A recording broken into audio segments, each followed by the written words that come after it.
Good evening. It's 7 o'clock and this is Scotland at 7 on Broadcasting Scotland. It's Tuesday the 4th of May. May the 4th be with you, in fact. I'm Andrew Wilson and this evening I'm presenting the programme from Edinburgh. First of all, we have the daily coronavirus update. As of 2 p.m. today, since the start of the pandemic, a total of 1,927,484 people in Scotland have been tested through NHS Scotland labs and UK Government regional testing centres. Of these, 1,700,840 have been confirmed negative and 226,644 have tested positive. There are 139 new cases of COVID-19 confirmed by a test, although not everyone with the virus will display symptoms and not all those with symptoms will be tested. There are no new reported deaths of people who have tested positive. The number of patients in Scotland who have died from complications caused by the coronavirus COVID-19 infection now stands at 7,660. This number only includes those who have died having received a positive test for the virus in the previous 28 days. As of 8 a.m. this morning, 2,833,761 people had received their first dose of the COVID-19 vaccination, and 1,348,050 people had received their second dose. Of the people who have tested positive, 58 were in hospital last night, 11 of whom were in intensive care. The latest daily UK figures show that 127,543 patients who tested positive for COVID have sadly died from their illness, and that is an increase of 4 since yesterday. This number refers to deaths in all settings, not just in hospitals. We also have a brief ONS update. The percentage of people testing positive for COVID-19, that's the positivity rate, decreased in England, Wales, Northern Ireland and Scotland in the weeks up to the 24th of April 2021. Hospital admissions in England decreased slightly in the week ending the 25th of April. Turning now to the Scottish election, Nicola Sturgeon says she will take immediate action to remobilise the NHS. While campaigning in East Lothian and Edinburgh today, Nicola Sturgeon urged people across Scotland to give both votes to the SNP in Thursday's election, so she can take immediate action to remobilise Scotland's NHS in the wake of the COVID-19 programme.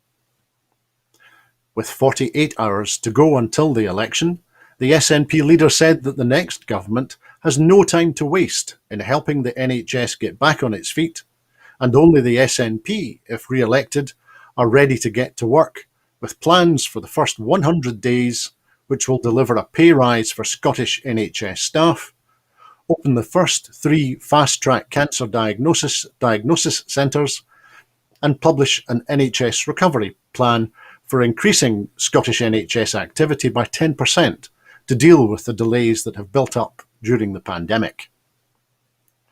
With decisions on COVID restrictions to be taken within days of the result, the First Minister emphasised the importance of having the serious leadership needed to keep Scotland in safe hands. Elsewhere in the election, the Scottish Greens say that it is time for a green industrial age. Scottish Greens today asked voters to grasp the opportunity to create a green industrial age in Scotland. The Scottish Green Manifesto pledges a £7.5 billion green investment plan to drive climate emissions down and to create 100,000 jobs, underpinned by a green industrial strategy to reinvigorate Scotland's energy and manufacturing sectors with green jobs. During a visit to South Queensferry to mark Scotland's best-known icon of the first industrial revolution, the Forth Rail Bridge, Scottish Greens co-leader Lorna Slater said, "With less than a decade to cut climate emissions, Scotland needs to act now. but we need to seize this opportunity to usher in a new green industrial age. Ms Slater said that she is optimistic about the future of Scotland, but that there is no time to lose. This election will be the last where we can still make a significant policy shift to a green economy. She said that the decisions we make now will reshape our common future, but only if we commit public investment to renewable energy and build things to last.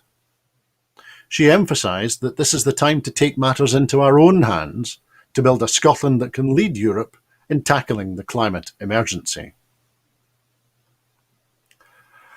Also in the election, Alistair Darling has told Tory voters that Anna Sarwar shares their priorities.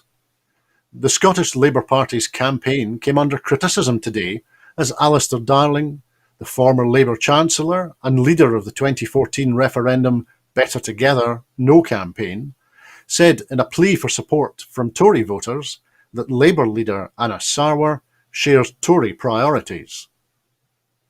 The SNP said that those Tory priorities include cuts to services and stopping Scotland's progress, and reminded us that as Chancellor, Alistair Darling had pledged that Labour would cut deeper and tougher than Margaret Thatcher. SNP Deputy Leader Keith Brown said that families in Scotland are still reeling from the decade of austerity measures brought in by the Tories since 2010. Mr Brown said, "This intervention is an absolute disaster for Labour 2 days before the election. Not only have they learned nothing from their toxic alliance with the Tories in the Better Together campaign, but they are actively keeping it alive."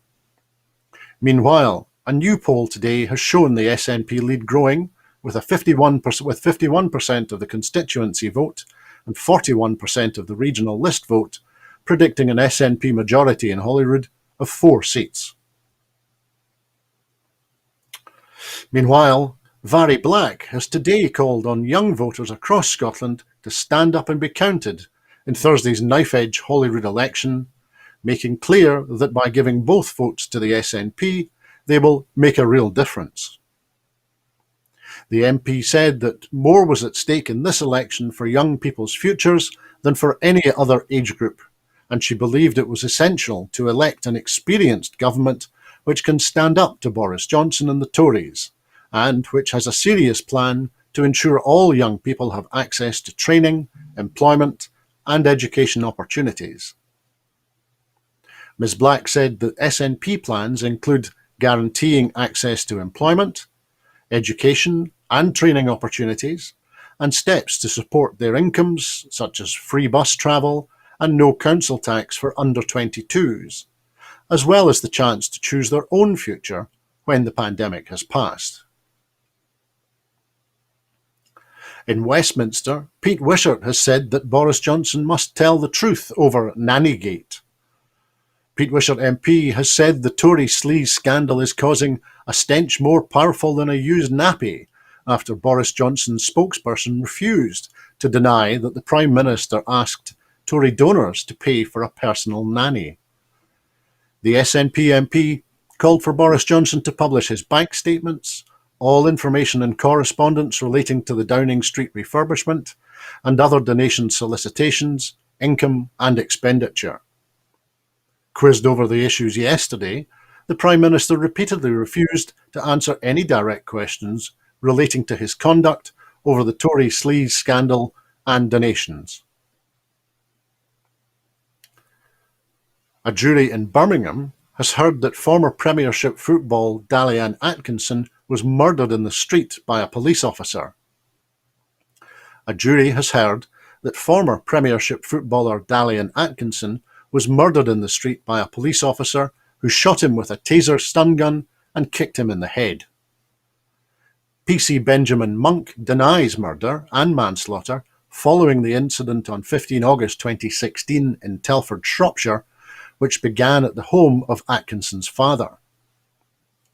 Alexandra Healy QC opened the prosecution case today. Monk is alleged to have fired a taser weapon at Atkinson for 33 seconds, or more than 6 times longer than the standard 5-second phase, and while Atkinson was on the ground and apparently unresponsive, He kicked him in the head twice with such force that the imprint of Monk's laces was left on Atkinson's forehead.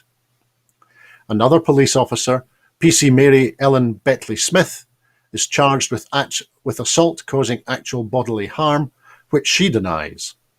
She is alleged to have struck Atkinson with a baton while he was on the ground. Atkinson achieved fame as a striker for Aston Villa Football Club, which is based in Birmingham. He retired from football in 2001. The trial of the two police officers is being heard before a jury of 12 people with 2 alternates and is presided over by the Recorder of Birmingham, Judge Melbourne Inman. The trial is expected to last into June, although the jury has been warned that it could take longer. In European news now, the EU is to bar the United Kingdom from Cross-Border Disputes Convention. The UK should not be allowed to join a cross-border accord for recognising courts and their rulings, the European Commission recommended on Tuesday, which is likely in turn to increase costs for UK businesses.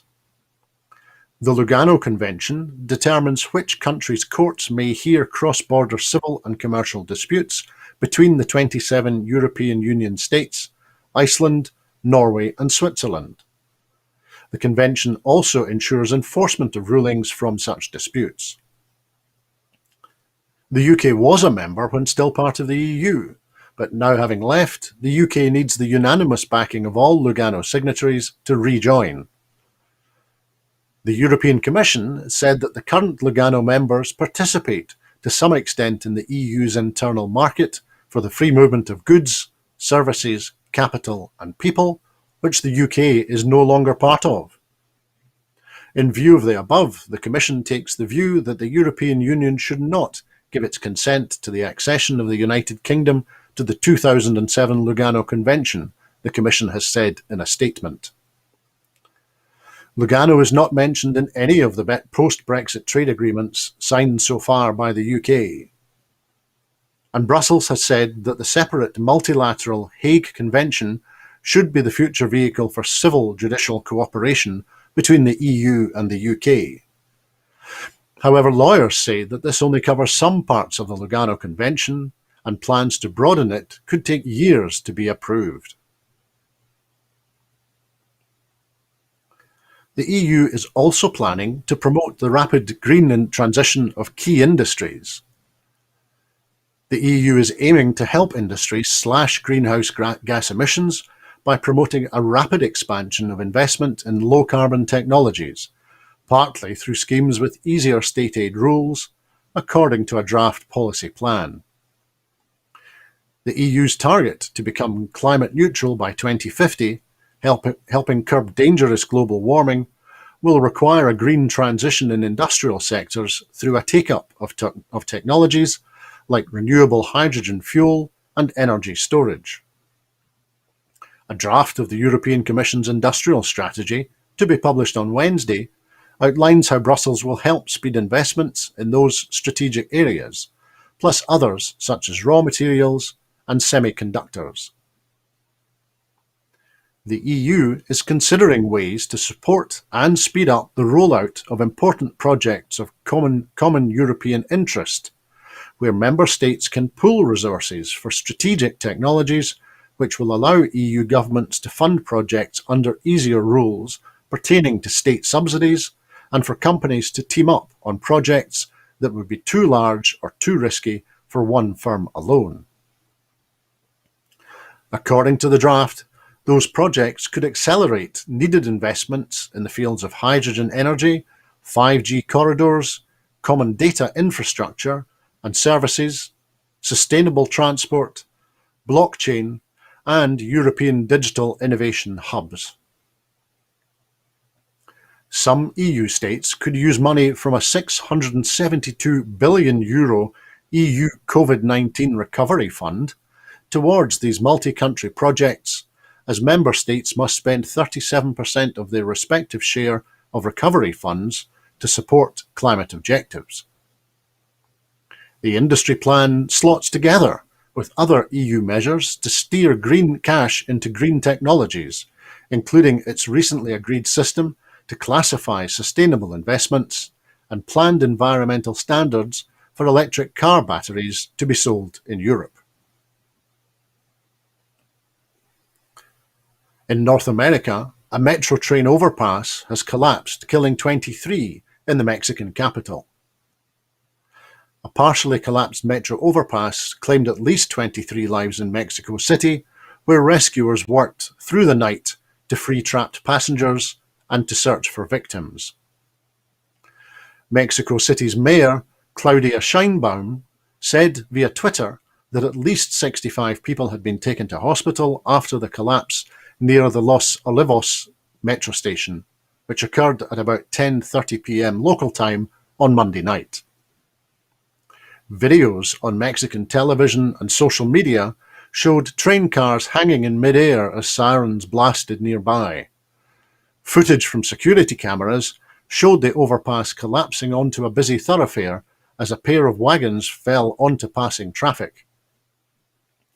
The government said today that it will find out who was responsible for the collapse, and Mexican President Andrés Manuel López Obrador said the investigation should be done quickly and that nothing should be hidden from the public.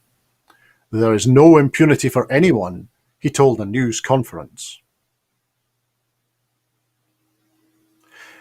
In the United States, Liz Cheney has said that Trump is poisoning democracy with the big lie. The number 3 Republican in the US House of Representatives has said that former President Donald Trump was poisoning our democratic system with his persistent false claims that his November election defeat was the result of a fraud. US Representative Liz Cheney, the daughter of former Vice President Dick Cheney and a Trump critic, assailed him in a tweet, risking further raising the ire of the former president's allies in their Republican Party. The 2020 presidential election was not stolen. Anyone who claims it was is spreading the big lie, turning their back on the rule of law and poisoning our democratic system, Cheney tweeted without mentioning Trump by name. President Joe Biden defeated Trump by more than 7 million votes, and Trump's claims of fraud at the time were repeatedly rejected by courts and state and federal election authorities. And that is the news in Scotland at 7 this evening. In making these programmes, Broadcasting Scotland relies on the support of viewers and others who would value our distinctive approach to the news, current affairs and culture. If you would like to support us, then please consider subscribing or donating to Broadcasting Scotland, and you will find the link to do that on the screen. There are other ways in which you can also contribute to our work. If you would like to volunteer to work with Broadcasting Scotland, either behind the scenes or in front of the cameras, or in any other way that helps our work and promotes the station, then please visit our website at www.broadcastingscotland.scot and send us a message there. Meantime, thank you everyone for joining us on Broadcasting Scotland this evening. May the 4th be with you, and I hope that you have a peaceful evening, whichever galaxy far, far away you are presently in. What distinguishes Broadcasting Scotland from a website or blog, apart from our brilliant programmes? Hi there, I'm Gordon Ross. Are the costs we face to enable us to produce those programmes. These costs are significant and ongoing. However, our facilities are able to do so much more if only we had the staff. In the last year, some of our supporters have cancelled their subscriptions. In one way, we would prefer it if it was because they didn't like us, rather than it being because of the financial pressures which we are all under because of COVID. The really positive outcome of our fundraiser is that at a time of economic challenge in Scotland, we will use your donations to create jobs and in a small way contribute to improving the Scottish economy. If you want us to be Scotland's independent broadcaster, able to provide an alternative mainstream television platform, then please support us. Scotland is going to be an independent country. Just imagine what we could do if we had even 1% of the BBC Scotland channel's budget. Imagine. And then please consider turning your imagination into reality. Please support us if you can afford it.